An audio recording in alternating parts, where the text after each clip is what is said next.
What a panel. It doesn't get better than that. I'm not hyping the story, I'm simply stating facts. Two of the best-known persons on this planet here at the Hofburg this morning. Welcome, Governor Schwarzenegger. Welcome, Mr. Blair. My name is Hannelore Veit, and it is my pleasure and it is my honor to moderate the first panel of the day. We have heard it this morning, we live in times of multiple crises. The climate crisis is a crisis that touches everyone and everywhere. What kind of leadership do we need to find solutions? How can we unite in actions? Matt said it, you two come from different political spectrums, different political parties, a Republican, a Labour Prime Minister in the UK, but you two have been united in action for quite some time now. Let me start with you, Governor. Bipartisanship is also a value that you have been upholding as a governor in your life all the time. Why is it important? Tell us about it. Tell us about your working together. Well, first of all, I think that there are certain issues that you say to yourself, especially like myself, that was not really growing up in the political arena. I didn't work my way up in politics. I worked my way up in bodybuilding and in acting. And then all of a sudden, I was interested in being a public servant after having been the chairman of the President's Council on Fitness and becoming the international coach for Special Olympics and starting with after-school programs. So one thing led to the next. I got into politics and became governor of California. But I always thought it was crazy when I heard them kind of debate about, the Democrats and Republicans about climate change and about pollution and about all of those issues. And I didn't see it as a political issue. I thought it was a people's issue. And that's why I felt very comfortable in reaching out to my friend, Tony Blair, who has done such an extraordinary job and so thoughtful in England to kind of come up with a way of reducing pollution in England and then be a model for the rest of Europe. And potentially, like he went to California, I read about it, about all the great work that was done, and environmentalists were aware of it. So that I actually called him and said, could you come over the next time when you come over to California and do a speech or something to talk to our liberal kind of legislative people in Sacramento, because they felt kind of like I want to do it in a Republican way to solve the problem, when in fact it was a copy of exactly what Tony did in England. And so he was very helpful. The next time he came over to California, he talked about that to the leaders, and that really helped to put it over the top, and they voted on it, and it was overwhelmingly approved, and California was able to move forward with the reduction of 25% in greenhouse gases and pollution. Well, yeah, no, well, first of all, let me say it's a real honor and a pleasure to be here, and there are only two occasions in which my children have said to me, Dad, that's really cool. Once was when I appeared as a guest in The Simpsons. And the other was when I had my picture with Arnold Schwarzenegger and Danny DeVito. And, the thing I love about Arnold is that, a lot of people who are very well known and they take up issues, they kind of a bit virtue signaling all the time. They're always saying, look at me, I'm taking up this issue.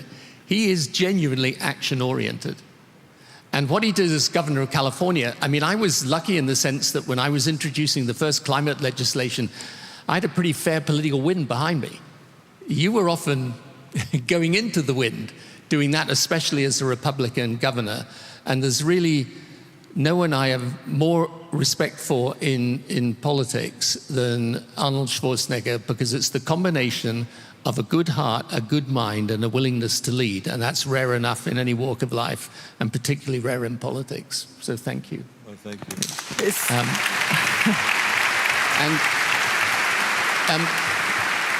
you know, this concept of unite in action is also really important to me. You see, if you want to carry this debate, because it's a huge problem, it's a huge global problem, climate change. And the problem is, to state the obvious, number one, you need countries to work together, which is not always easy. But secondly, you need the people and the political leadership to find a way of moving in sync together. And that's the risk if that doesn't happening. If you get the people out of step with the political leadership, that is a big problem. And right now, we have a world where there are so many issues going on. You know, the challenge is to show people this climate issue is still not merely very serious, because I think people understand that, but that there are real practical solutions that can make a difference. And, you know, yes, we'll adapt and adjust as we go, but we cannot afford not to act on this issue. And change happens with effective leadership, I suppose. It's always about the leaders being prepared to lead. And the thing that you realize in politics after a long period of time, I mean, it's a statement of the obvious. It is about leadership, but that's being willing to say things that people don't want to hear, as well as things that they do want to hear. Because, you know, I always say to people, the first test of leadership is whether you're prepared to get up in front of your own side and say things that make them feel uncomfortable. Because anyone can get up and tell them what they want to hear. So this is why leadership is about that quality, but it's also, and here's the thing that's so important with climate change, you've got to have solutions that work. You know, where people say, you're not asking me to sacrifice my economy in order to improve the climate. Here's a way we improve the economy by meeting the challenge of climate. And this is, I think, the challenge now. Let me just follow up with a question on a report that has been published by your institute, the Tony Blair Institute for Global Change. It's called The Climate Paradox, Why We Need to Reset Action on Climate Change. It has drawn a lot of media attention and also criticism. In your foreword, you say that any strategy based on either phasing out fossil fuels in the short term or limiting consumption is a strategy doomed to fail. What was the objective to publish that book, and how do you answer how do you respond to your critics? So let's go to the heart of this thing, which is that the paradox is that it's more obvious to people than ever before that climate's changing. You can be in virtually any country in the world today and people notice a change in their climate. The problem is that in the politics around this, people are doubting whether we have the solutions that can deal with this problem.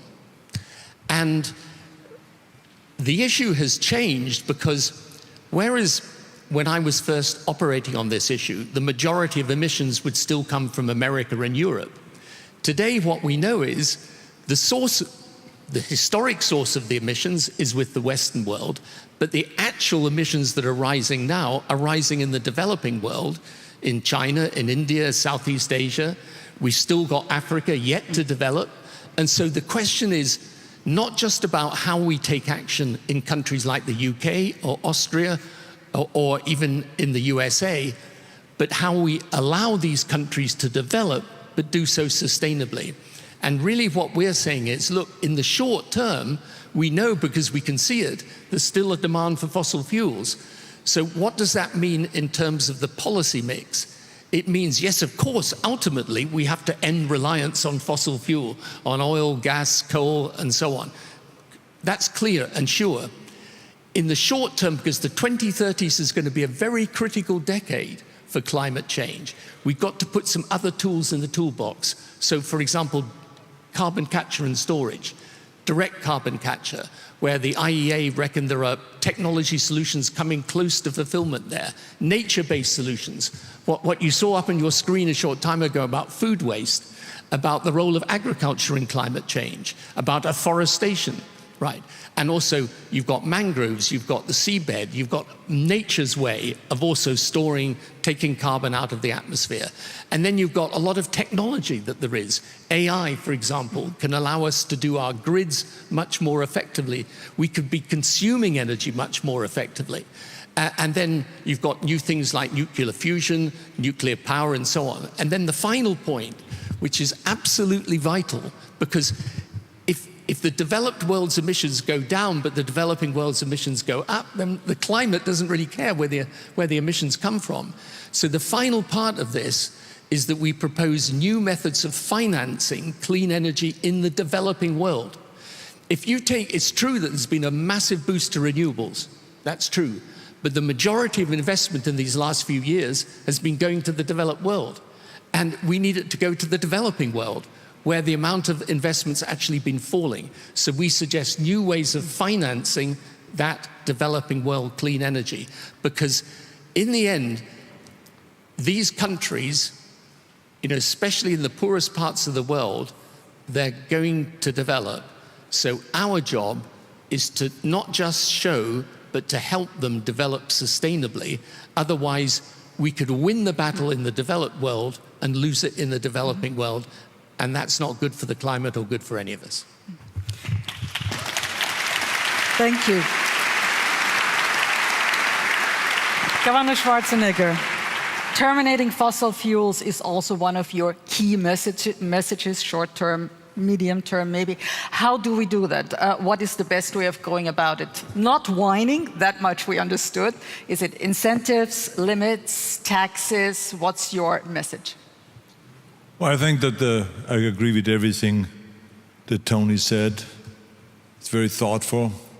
And I would just add that it is very important to recognize that we need to win the people over. Because without the people understanding the issue, we cannot get them behind the movement. We have to create a people's movement. And it's no different than the fitness movement. When I was promoting fitness in the 70s, people had no interest in bodybuilding because they thought it is about a guy that stands on stage and is oiled up and is shaking up there and is doing a pose. And they thought that was it. And I was talking more about that everyone should be working out with weights. It doesn't matter which sport you do, and it's healthy and it makes you fit and so on. And so when I hired a publicist to promote bodybuilding, he said to me, he says, you got to change the word bodybuilding. You can't go run around and say to people they should do bodybuilding because they think that you're standing on stage oiled up. And that's not what most of the people want. He says, I said, so what do you think? He said, you should call it maybe resistance training. And then I said, okay, let's go and talk about resistance training. The more I talked about resistance training, the more people found it fascinating. And all the talk shows had me come on and show how to exercise with a woman together with some other guy and to show resistance training. And all of a sudden, the whole thing started getting to become very popular. And in the 80s, all of a sudden, it was a huge explosion. And now, when you look back and when you look at it, we have a gymnasium in every hotel in the world. We have a weight room in every military base. Every fire station has a weight room. Every police station, every university, every high school, every sports team. Everyone is working out. And it's all because we changed the language and we made it more clear of what it is. And the same has to happen with the pollution. We can't go around and say this is climate change, because no one understands what the hell we are talking about. When you go down on Fifth Avenue in New York and you ask 100 people, give me a definition of climate change, you will hear 100 different answers. So that means that you're not having these people on board. So what I'm saying is that we should just find a word and study this issue. We in California were successful, for instance, by using the word terminating pollution.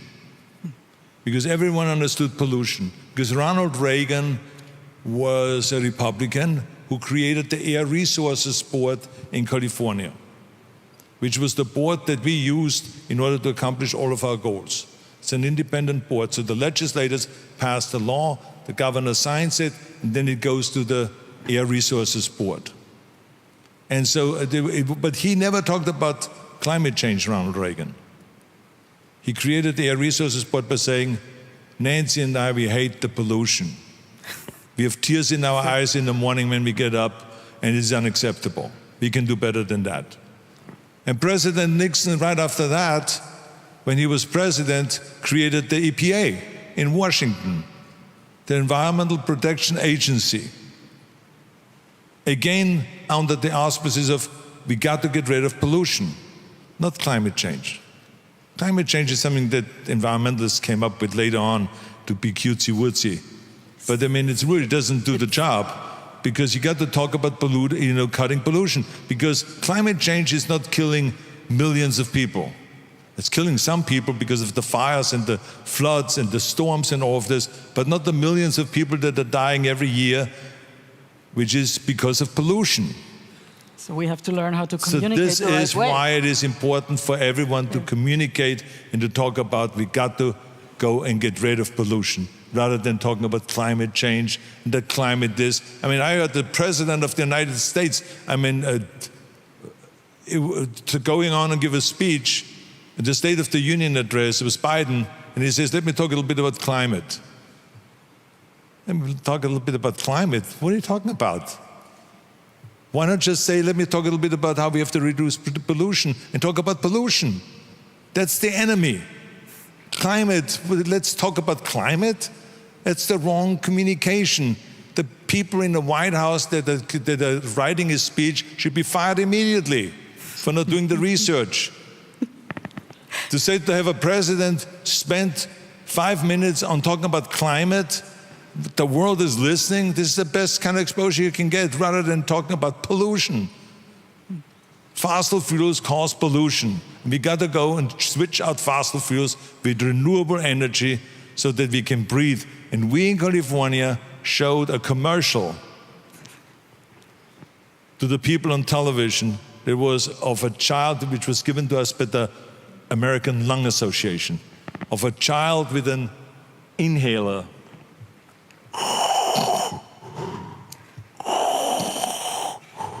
And then eventually passing out. This is what we do to our children because of pollution. That's what the ad said. I tell you, the numbers changed immediately, and everything from then on that I wanted, that people voted for it. So this is what I'm talking about. We got to go and think about the communication rather than the technical aspect alone. The technical aspect is very important, but we got to also talk about how do we communicate. How to get it across to the people. We've just got very little time here, but I'd like to talk about, you're a great communicator, I'd like to talk about your recent book on leadership, which has come out last year. It has now also come out in German. Why did you write it, and what would you recommend to today's political leaders? Just before I answer, I can't resist. I mean, Arnold's absolutely right. It's got to be a people's issue. And when he was talking about when he started with the bodybuilding, I remember sitting with my wife watching one of the films. Was maybe Conan? Is it? Which is the one? Yeah, Conan, maybe. Yeah, Conan, Yeah. maybe. And my wife's looking at the screen. She says, "You've got to look more like that." She says. So I take his advice. Right, I'm getting in the gym. About 2 weeks later, I say, "Okay, darling, come on."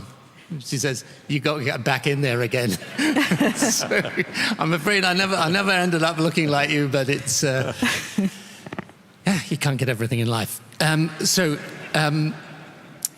wrote the book on leadership so that other people profit from my mistakes. I always think, you learn more from your mistakes than you ever do from your successes. And one of the things which is relevant to this issue is it's a great thing to be an activist on an issue. But the question is when you can turn the activism, the campaigning, into the practical policy solution. And if there's any lesson for today's leader on the climate issue, it is, in the end, you've got to go deep to be able to get the solutions that are really going to work. And you've got to understand that ultimately, you know, leadership, and I say this in the book, and it's a very strange thing to say. When I said this first, people thought, I don't know, he's talking about being out of office too long. I said, the job of a leader in a democracy is not to give people what they want. They're like, what do you mean it's not to give people what they want? And I say, no, the job of a leader in a democracy is to ask what people need and then persuade them that it is what they want, right? And in the end, people do want a pollution-free world. They want that. And the job of the leader is to persuade them that what they want can be achieved also by what they need, which are the practical policy solutions to get there. And that we're not asking people to go and sacrifice their lives. We're actually asking people to come together in pursuit of a solution that will change their lives and change their lives for the better. And there's one other thing that I learned all my political life, which is, in the end, today, it doesn't matter how big your country is, how powerful your country is. Ultimately, there are problems that the world has got to solve together. So whatever the geopolitical differences, whatever the disputes are, whatever the differences of ideology and ideas and leadership and tensions, in the end, on some issues, the world has to work together.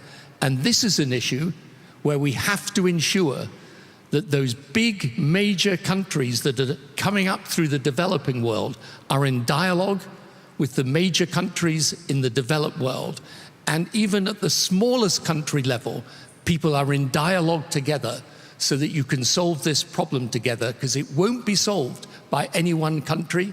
It's got to be solved by people uniting in action. And the reason why this conference is so important is because the basic message, which is to unite in action, carries the two essential elements for success: unity and doing rather than saying. Thank you. Thank you very much. That's wonderful final words. Fascinating to listen to you. I could go on forever, but we are running out of time. Thank you so much, and a big round of applause Thank you very much. for the governor. Thank you, and for Dr. Blair.